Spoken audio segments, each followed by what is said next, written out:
Ladies and gentlemen, may I have your attention, please? Covering both sides of the big issues with the analysis you trust on News Radio 1040 WHO.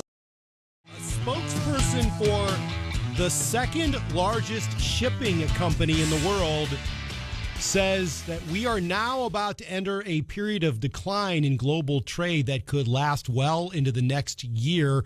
What are the implications of that? Well, my productivity expert, the CEO of Active Ops North America, is back on the Newsmaker line this morning. Spencer O'Leary. Spencer, welcome back to Iowa Radio. Good morning. Hi, good morning, Jeff.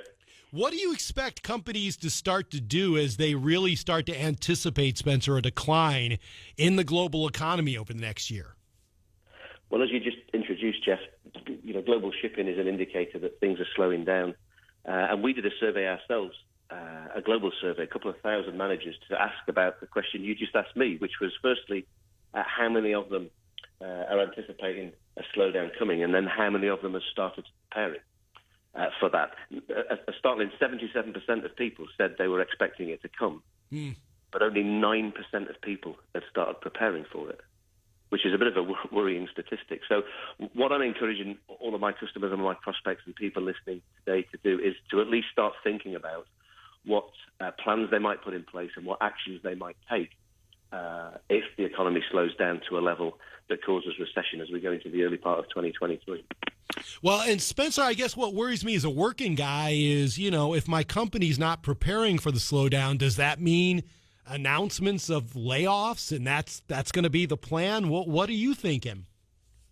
Well, preparing is all about knowing what choices that you could make to prepare you for what choices that you need to make. And laying people off is just one lever that's been used in previous recessions. But remember, in these economic times, it's quite different to how it was back in the late 90s, or anyone that's sort of sat through the downturn in 2007, 8, 9, in that we're still going through a job shortage. Most businesses are still struggling to recruit people, and they've got more work than they've got resource to do it, and they're compensating that by paying people things like overtime.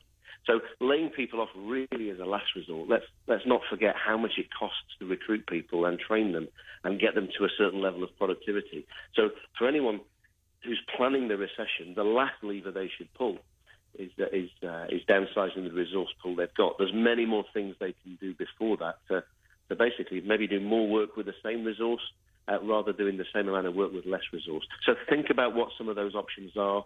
Is it delaying service to customers so that you can produce it with the workforce you've got? Is it not paying overtime? Is it not growing and not recruiting rather than laying people off before you make the tough choices of downsizing your workforce?